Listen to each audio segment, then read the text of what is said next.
नमस्कार साथियों, मैं आचार्य रामजस सेन। स्वागत है आपका हमारे YouTube चैनल आचार्य रामजस सेन में। साथियों, हम रीट और उसके समकक्ष जितनी भी परीक्षाएं होती है वो और सेकंड ग्रेड के लिए हम शिक्षण विधियां देख रहे थे साथियों। संस्कृत शिक्षण का पार्ट देख रहे थे, उसमें हमारी पहली कक्षा हो गई थी साथियों कल, और आज इस दूसरी कक्षा में आप सभी का हार्दिक स्वागत करता हूं साथियों। जैसा कि आपको ध्यान में है साथियों, पिछली कक्षा जो पहली कक्षा हुई थी उस पिछली कक्षा में हमने संस्कृत शिक्षण के कुछ मूलभूत सिद्धांत देखे थे साथियों, और संस्कृत शिक्षण में जो रीट का क्या सिलेबस रहने वाला है साथियों, और किस प्रकार वो 3 इकाइयां हैं, कौन कौन से टॉपिक है, उनके बारे में हमने चर्चा की थी कल। और अभी तक आपने अगर हमारा पिछला वीडियो नहीं देखा तो नीचे डिस्क्रिप्शन में मैंने लिंक दे रखा है साथियों, उस लिंक पर क्लिक करके संस्कृत शिक्षण विधियां नामक प्लेलिस्ट का लिंक है साथियों, उस लिंक पर क्लिक करके आप सारे वीडियो क्रमशः देख सकते हैं साथियों। और साथियों, आज का जो हमारा बिंदु रहने वाला है वो रहने वाला है साथियों संस्कृत शिक्षण के सूत्र।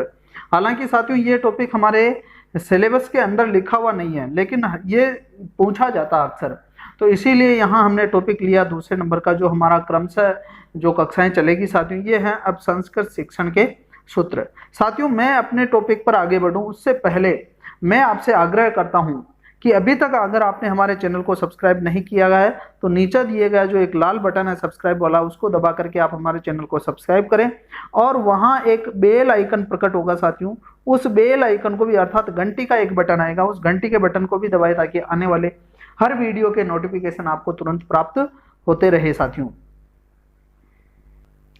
तो साथियों, हम अपने विषय वस्तु की ओर प्रस्थान करते हैं साथियों। जैसा कि आपको ध्यान में है साथियों, आज जो हम पढ़ने वाले वो शिक्षण सूत्र पढ़ने वाले हैं, लेकिन उससे पहले मैं आपको बता देता हूं, पिछली कक्षा में हमने पढ़े थे शिक्षण के सिद्धांत।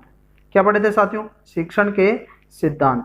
साथियों, सिद्धांत और सूत्र में क्या फर्क है साथियों? देखिए, सिद्धांत, शिक्षण के जो सिद्धांत होते हैं वो कहीं भी प्रयुक्त किए जा सकते हैं, और जबकि शिक्षण सूत्र है वो केवल कक्षा कक्ष में ही प्रयुक्त किए जा सकते हैं। शिक्षण जो सिद्धांत होते हैं वो साथियों सर्वव्यापक होते हैं, यानी उसका जो रूप होता है वो सर्वव्यापक रूप होता है, जबकि शिक्षण सूत्र का जो रूप होता है वो संकीर्ण स्वरूप होता है साथियों, छोटा स्वरूप होता है। तो इसीलिए साथियों शिक्षण सूत्र केवल कक्षा कक्ष के लिए ही प्रयुक्त में होते हैं, जबकि शिक्षण के जो सिद्धांत है वो सभी जगह प्रयुक्त किए जा सकते हैं साथियों। तो इसीलिए अब शिक्षण सूत्रों की अगर मैं बात करूं और, तो साथियों जो 2 नाम आते हैं इसमें, एक तो नाम आता है हर्बर्ट स्पेंसर। क्या नाम आता है? Herbert Spencer, Herbert Spencer. और एक नाम आता है साथियों कोमेनियस, कोमेनियस। ये जो 2 विद्वान हुए हैं, इनके जैसे अनेक विद्वान हुए हैं, लेकिन इन 2 विद्वानों की महत्वपूर्ण भूमिका है साथियों, जिन्होंने क्या किया कि अपने अपने अनुभवों और निर्णयों को इन्होंने किसका रूप दिया साथियों? सूत्रों का रूप दिया, और वो सूत्र अभी तक प्रचलित है साथियों। तो उन्हें हम शिक्षण सूत्रों के नाम से जानते हैं साथियों। तो संस्कृत शिक्षण में भी कुछ शिक्षण सूत्र प्रयुक्त होते हैं साथियों, तो उनकी बात करते हैं हम साथियों। तो किसी भी भाषा में हम चले जाओ साथियों, वहाँ उनका शिक्षण सूत्र होते हैं साथियों, या फिर किसी भी विषय के भी शिक्षण सूत्र होते हैं। तो हम संस्कृत भाषा शिक्षण के सूत्रों की ओर प्रस्थान करते हैं। तो साथियों इसके अंतर्गत जो हमारा पहला शिक्षण सूत्र आएगा वो आएगा जात से अजात की ओर। अर्थात जात से अजात की ओर शिक्षण सूत्र क्या कहता है? जात का मतलब क्या है? जो जिसका हमें ज्ञान है, और अजात का मतलब क्या है? जिसका हमें ज्ञान नहीं है। अर्थात जिसको हम जानते हैं उससे नहीं जानने वाली चीज को हम जाने, उससे जोड़ करके हम उसको जाने, तो हम उसको क्या कहते हैं साथियों? जात से अजात की ओर कहते हैं। जैसे माना कि मैं आपको एक बताता हूं, जैसे किसी बालक को कह दिया जाए कि गाय, क्या कह दिया जाए? गाय। और गाय को बता दिया जाए कि ये गाय होती है, इसके 4 पैर होते हैं साथियों, एक मुंह होता है, एक पूंछ होती है, ये इस प्रकार हम उसके सामने चित्र अंकित कर देंगे। तो साथियों ये गाय को बालक क्या करता है? जानता है। लेकिन अब हम उसके बालक को सामने कह दें साथियों भैंस, अगर हमने भैंस कह दिया तो फिर बालक के दिमाग में नहीं आएगा। तो फिर हम क्या करेंगे, जिस वस्तु का उसे ज्ञान है उसको जोड़ करके हम उसकी तुलना भैंस से करेंगे, तो फिर वो क्या करेगा, ये इस शिक्षण सूत्र का प्रयोग करके हम ऐसा कर सकते हैं साथियों कि वैसे ही 4 पैर होते हैं, वैसे ही पीछे पूंछ होती है, वैसा ही मुंह होता है, लेकिन भैंस काले रंग की होती है और गाय अनेक रंग की होती है साथियों। तो इस प्रकार हम जात से अजात की ओर बढ़ सकते हैं। तो यहाँ ये शिक्षण सूत्र में क्या तथ्य बता रहे हैं साथियों, तो देखिए बात करते हैं कि इस शिक्षण सूत्र में बालक की जात वस्तु से संबंध बनाते हुए उसको अजात वस्तु की तरफ बढ़ाया जाता है, जैसा कि मैंने अभी आपको गाय और भैंस का उदाहरण देके बताया है साथियों। लेकिन हम शिक्षण में कैसे करेंगे साथियों, तो उदाहरण के तौर पे देखते हैं, जैसे गुण संधि पढ़ाते समय संधि की परिभाषा बताएंगे, संधि के प्रकार से संबंधित प्रश्न पूछेंगे। पहले जब हम अगर माना कि हमें बालकों को क्या पढ़ाना है साथियों, गुण संधि पढ़ाना, तो सबसे पहले हम क्या करेंगे, संधि की परिभाषा से उनसे प्रश्न पूछेंगे, क्योंकि उनको संधि की परिभाषा की जानकारी होती है। संधि के प्रकार भी उनसे पूछेंगे, उनको जानकारी होती है। जो इस चीज को वो जानते हैं उससे संबंधित प्रश्न पूछेंगे। उसके पश्चात गुण संधि की ओर बढ़ जाते हैं साथियों। साथियों इस शिक्षण सूत्र का प्रमुख उपयोग कहाँ होता है, तो साथियों आप सभी ने बीएड या एसटीसी की है तो वहां पाठ योजना का निर्माण जरूर किया है, और पाठ योजना के अंतर्गत प्रस्तावना के 5 प्रश्नों का निर्माण तो आपने किया ही होगा साथियों। तो यहाँ साथियों प्रस्तावना जो हम बनाते हैं, हम उस पूर्व ज्ञान को नवीन ज्ञान से जोड़ते हैं, अर्थात जात से अजात की ओर हम जाते हैं साथियों।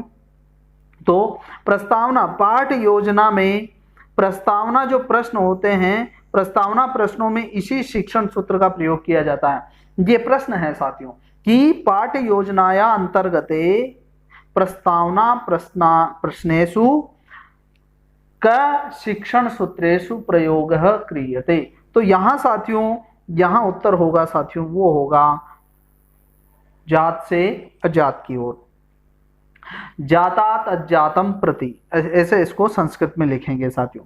फिर आगे बात करते हैं साथियों, दूसरा नंबर का जो हमारा शिक्षण सूत्र है वो साथियों वो है स्थूल से सूक्ष्म की ओर। साथियों सबसे पहले तो हमें स्थूल और सूक्ष्म इन चीजों का हमें जानकारी होनी चाहिए। स्थूल का मतलब क्या होता, वैसे तो शाब्दिक अर्थ क्या होता, बड़ा, और सूक्ष्म का मतलब क्या होता, बहुत छोटा। लेकिन यहाँ जो शिक्षण सूत्रों में इन शब्दों का अर्थ है, वहां जो स्थूल है साथियों, स्थूल का अर्थ है मूर्त चिंतन, या उसको हम इंद्रिय जन्य चिंतन भी कहते हैं। यानी बालक जो देखता है, जो स्पर्श करता है, जो उसको नजर आता है, वो तो होता है स्थूल अर्थात मूर्त चिंतन होता है।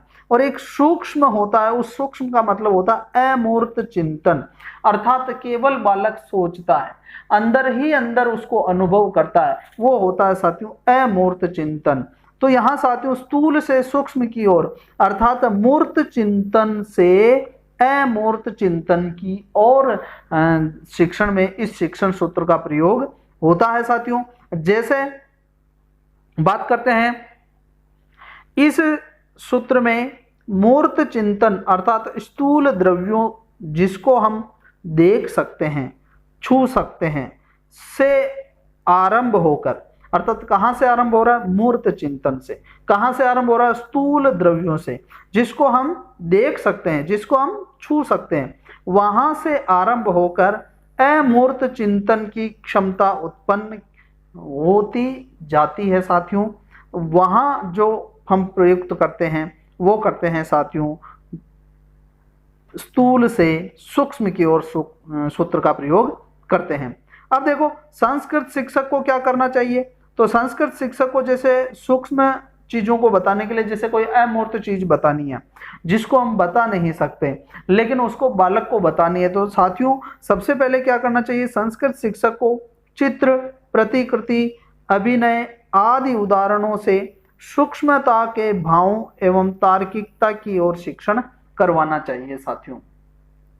तो ये आपको ध्यान में आ गया होगा साथियों कि सबसे पहले चित्र और ये जैसे मूर्त चीजों को बताएंगे, फिर उसके पश्चात मूर्त चीजों को बताते बताते जो अमूर्त चीजें हैं उसके बारे में हम उसको भावों को बताएंगे साथियों। अब बात करते हैं साथियों तीसरे शिक्षण सूत्र की, और तीसरा शिक्षण सूत्र क्या कहता है, वो है सरलात कठिनम प्रति, यानी सरलता से या सरल से कठिन की ओर। साथियों, जब भी किसी बालक को शिक्षण करवाया जाता है तो डायरेक्ट हम उसको कठिन चीज नहीं पढ़ाते, और अगर हम उस कठिन विषय वस्तु का अध्ययन करवाते हैं तो बालक के कुछ भी समझ में नहीं आता है। अतः हमारा जो सबसे सही क्रम रहना चाहिए, सबसे पहले उसको सरल चीजों का अध्ययन करवाया जाए, सरल विषय प्रकरणों का अध्ययन करवाया जाए, उसके बाद उसको कठिनता की तरफ बढ़ा जाना चाहिए। तो यहाँ सरल से कठिन की ओर जो शिक्षण सूत्र है वो क्या कहता है साथियों, तो इस शिक्षण सूत्र में शिक्षक सर्वप्रथम सरल विषय वस्तु प्रस्तुत करे, यानी पहले कौन सा विषय वस्तु प्रस्तुत करे, सरल, फिर धीरे धीरे कठिनता की ओर जाते हुए अपने लक्ष्य को प्राप्त करे। तो साथियों, सरलता से कठिनता की ओर या सरल से कठिन की ओर शिक्षण सूत्र का प्रयोग कैसे होता है साथियों, तो अब इससे होता क्या है, इस शिक्षण सूत्र के प्रयोग से होता है कि बालकों में आत्मविश्वास उत्पन्न हो जाता है। यानी जब भी हम उनको सरल चीज बताते हैं तो बालकों में एक सकारात्मक सोच आ जाती है कि हमको तो आ रहा है, सर जो बता रहे हैं वो हमें आ रहा है, इसका मतलब वो एक सकारात्मक सोच उत्पन्न हो जाती है और उनमें एक आत्मविश्वास बन जाता है कि अपने को समझ में आ जाएगा। धीरे धीरे धीरे धीरे धीरे हम सरलता से फिर कठिनता की ओर बढ़ते जाएंगे, लेकिन उनका आत्मविश्वास वैसा ही बना रहेगा। तो साथियों, इससे क्या है कि बालकों में क्या हो जाता है, आत्मविश्वास उत्पन्न होता है, किससे, सरल से कठिन की ओर शिक्षण सूत्र से। फिर आगे बात करते हैं साथियों कि इस जो ये संस्कृत शिक्षण में छात्र को पहले हिंदी में सीखे गए नियमों को बताते हुए, अर्थात पहले हम क्या करेंगे, इस शिक्षण सूत्र का प्रयोग, यानी संस्कृत शिक्षण में छात्र को पहले हिंदी में सीखे गए नियम बताएंगे, उसके पश्चात क्या है कि संस्कृत के उदाहरणों और नियमों को बताया जाएगा। तो हिंदी के तो उसको सरल समझ में आ जाएंगे, तो उसमें आत्मविश्वास आ जाएगा और धीरे धीरे धीरे हम संस्कृत के उदाहरणों की तरफ बढ़ते जाएंगे और वो चीजें भी उनको समझ में आने लग जाएगी। तो ये था साथियों हमारा सरल से कठिन की ओर शिक्षण सूत्र। अब चौथा शिक्षण सूत्र आता है साथियों, वो हमारा आता है पूर्ण से अंश की ओर। पूर्ण से अंश की ओर का मतलब क्या है साथियों, तो यहाँ देखो, जैसे यहाँ मैं एक ये बताता हूँ, ये मैंने यहाँ क्या बनाया है, एक पंखा बना दिया साथियों। क्या बना दिया, पंखा, और इस पंखे को यहाँ मैंने छत पे लगा दिया। अब साथियों ये एक पूर्ण वस्तु है। अब मैं आपको अलग अलग चीज़ें बताऊंगा, जैसे ये इसकी पंखुड़ियाँ हैं, ये पंखुड़ियाँ हो गई, ये इसका मध्य का भाग है, इसके अंदर विभिन्न उपकरणों को खोल के बताऊंगा।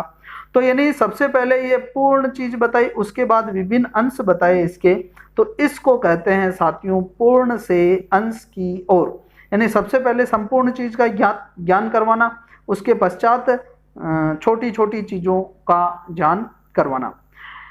तो साथियों पूर्ण से अंश की ओर जो शिक्षण सूत्र है उसके अंतर्गत संस्कृत शिक्षण में किस प्रकार प्रयुक्त करते हैं, तो साथियों देखिए, संस्कृत शिक्षण में व्याकरण तथा कथा शिक्षण में करते समय यह शिक्षण सूत्र अति आवश्यक है।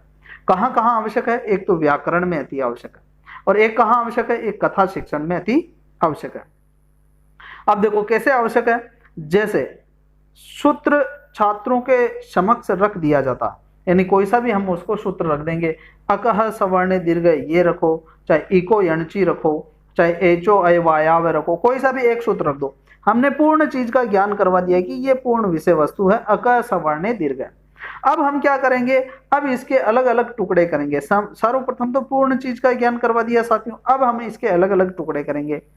अब हम क्या करेंगे, अक का मतलब हो गया ए ई उ री री, और उसके पश्चात सवर्ण, सवर्ण का मतलब हो गया समान वर्ण, और दीर्घ का मतलब हो गया दीर्घ हो जाएंगे आ ई री नहीं, उ री और री का नहीं होता है, तो ऐसा आदेश हो जाएंगे साथियों। ये हमने विभिन्न प्रकार से अलग बता दिया। तो ये तो हो गया पूर्ण से अंश की ओर, यानी पूर्ण चीज बता दी गई। पहले मैंने आपको पंखा बताया, फिर उसके अलग भाग बताए, वैसे ही पहले सूत्र बताए, फिर सूत्रों को अलग अलग टुकड़े करके हमने देखा है। ये तो हुआ इसका व्याकरण में प्रयोग। कथा शिक्षण में कैसे होता है कि कथा शिक्षण में भी सर्वप्रथम कथा को संक्षेप में बता दी जाती है, यानी कथा को संक्षेप में बता दिया जाए, फिर उसको बताकर अलग अलग भागों को पढ़ाया जाए, तो फिर वह जो होता है उसे पूर्ण से अंश की ओर शिक्षण सूत्र के रूप में प्रयुक्त किया जाता है। साथियों अब हम बात करते हैं, पांचवा शिक्षण सूत्र है, और पांचवा शिक्षण सूत्र क्या है? विश्लेषण से संश्लेषण की ओर। साथियों बहुत से लोग कहते हैं कि ये जो शिक्षण सूत्र है ये पूर्ण से अंश की ओर शिक्षण सूत्र का उल्टा सूत्र है, लेकिन साथियों ये इसका उल्टा सूत्र नहीं है। विश्लेषण का मतलब किसी भी चीज का पहले अलग अलग भागों में विश्लेषण करना, फिर उसको एक संपूर्ण रूप में बताना। हालांकि ऐसा प्रतीत होता है कि जैसे ये उल्टा है, लेकिन उल्टा नहीं होकर के साथियों यह जो शिक्षण सूत्र है पूर्ण से अंश की ओर जो शिक्षण सूत्र है उस सूत्र का पूरक सूत्र है। साथियों क्या है? साथियों पूरक सूत्र है। पूरक सूत्र का मतलब क्या होता है कि उसके साथ लगने वाला सूत्र। सर्वप्रथम साथियों प्रयोग होगा पूर्ण से अंश की ओर, उसके बाद शिक्षण सूत्र प्रयुक्त होता है साथियों विश्लेषण से संश्लेषण की ओर, अर्थात इसके पश्चात इसका प्रयोग होता है। इसीलिए यह विश्लेषण से संश्लेषण, यहाँ साथियों सुधार कर दीजिए, यहाँ संश्लेषण होना चाहिए, संश्लेषण हो गया, तो यहाँ सुधार कर दीजिए।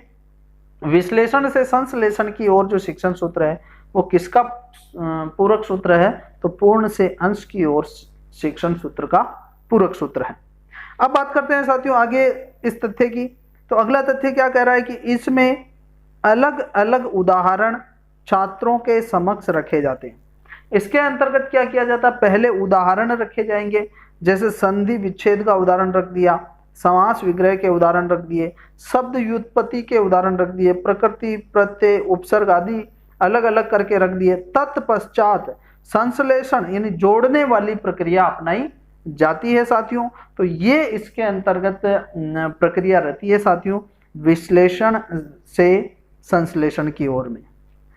उसके पश्चात हमारा जो छठा शिक्षण सूत्र है साथियों, वो छठा शिक्षण सूत्र है आगमन से निगमन की ओर।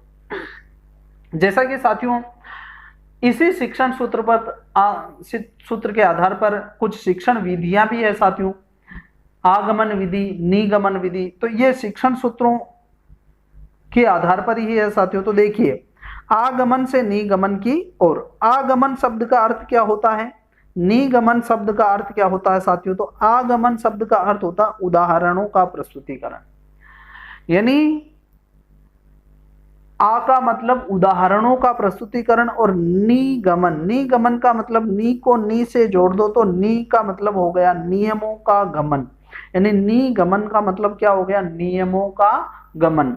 तो यहां साथियों इस शिक्षण सूत्र के अंतर्गत हम क्या करते हैं कि सर्वप्रथम उदाहरणों को प्रस्तुत करेंगे और उसके पश्चात नियमों की ओर प्रस्थान करेंगे। तो ये शिक्षण सूत्र कहलाएगा साथियों आगमन से निगमन की ओर। देख लेते हैं क्या कह रहे हैं तथ्य कि इस सूत्र में छात्रों के समक्ष पहले उदाहरण प्रस्तुत किए जाते, ठीक है, तत्पश्चात क्या किया जाता है कि उनके नियमों का प्रतिपादन होता है, जैसा कि मैंने ऊपर बता दिया है साथियों। अब देखो पुनः अभ्यास के लिए यही प्रक्रिया बार बार दोहराई जाती है, यानी पुनः वापस यही प्रक्रिया दोहराई जाती है, उदाहरण नियम, उदाहरण नियम, उदाहरण नियम, इस प्रकार की प्रक्रियाएं दोहराई जाती है। इस शिक्षण सूत्र का सबसे बड़ा फायदा क्या है साथियों? तो सबसे बड़ा फायदा है कि इससे व्याकरण जैसा जो नीरस विषय है, क्या है साथियों? नीरस विषय है, बिल्कुल व्याकरण, वो नीरस विषय को भी हम क्या बना सकते हैं? सरस बनाया जा सकता है। अब अगली बात करते हैं साथियों सातवां शिक्षण सूत्र। तो साथियों अगर आपको लगता है कि मेरी गति थोड़ी तेज है तो आप वीडियो को पुश कर करके समझ लेवे साथियों, ताकि आपको अच्छे से समझ में आ जाए। तो साथियों सातवां शिक्षण सूत्र है अनिश्चित से निश्चित की ओर। अनिश्चित से निश्चित की ओर, यानी बालकों में जो सर्वप्रथम ज्ञान होता है वो साथियों अनिश्चित ही होता है। क्या होता है? अनिश्चित ही होता है। फिर हमें इस शिक्षण सूत्र की सहायता से उनको क्या करना पड़ता है साथियों? निश्चित कराना पड़ता है। जैसे अब हम तथ्यों की बात करते हैं तो प्रारंभिक स्तर पर छात्रों का ज्ञान क्या होता है साथियों? अनिश्चित होता है, जैसा कि मैंने बता दिया, क्योंकि वो सभी बिंदुओं को कंठस्थ करते हैं, यानी वो केवल कंठस्थ करते हैं, उन चीजों को रटते हैं, तो इसी कारण उनका जो ज्ञान है साथियों वो अनिश्चित होता है।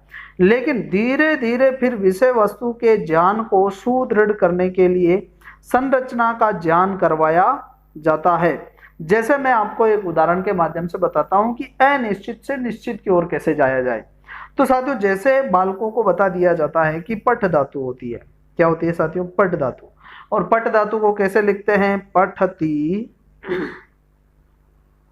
पठतः, पठन्ति।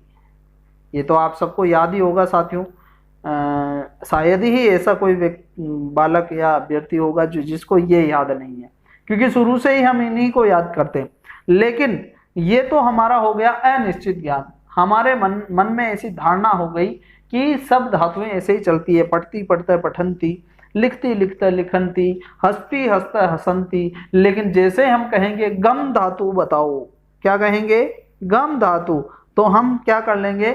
पढ़ती पढ़ते पठन्ति की जैसे चला लेंगे, जैसे गमती गमते गमनती, ऐसा कर लेंगे। अगर मैं आपको कहूं कि स्ता धातु बताओ, स्ता, तो आप तुरंत कह देंगे स्ताति स्ताते स्तान्ति।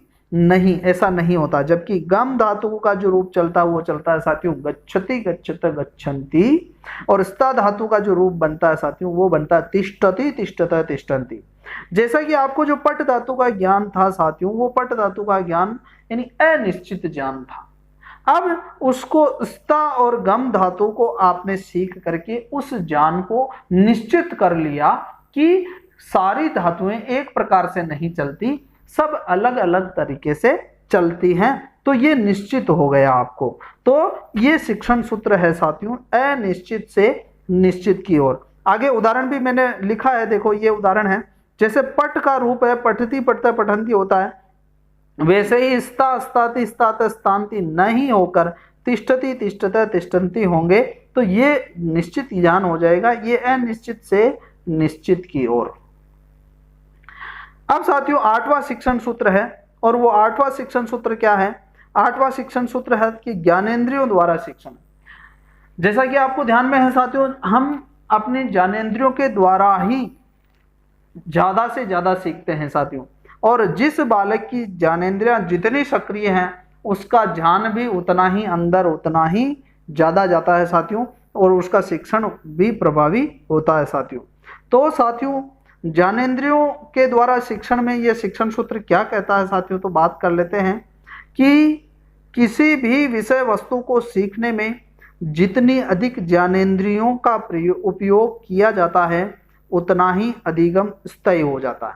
यानी आप जितनी अधिक ज्ञानेंद्रियों का उपयोग करेंगे उतना ही आपका जो अधिगम होगा वो क्या होगा? स्थायी होगा। तो बात कर लेते हैं, तो शिक्षक को क्या करना चाहिए? यहाँ इस शिक्षण सूत्र का प्रयोग कैसे करना चाहिए? तो शुद्ध उच्चारण करना चाहिए और बालकों से करवाना चाहिए। इससे स्वर वाचन खुद को करना चाहिए, बालकों से करवाना चाहिए, अनुकरण वाचन करवाना चाहिए, शुद्ध लेखन करना चाहिए, उचित हाव भाव व स्वयं और छात्रों की इंद्रियों को सक्रिय रखता हुआ शिक्षण कराता है। कौन कराता है शिक्षण? शिक्षक करवाता है।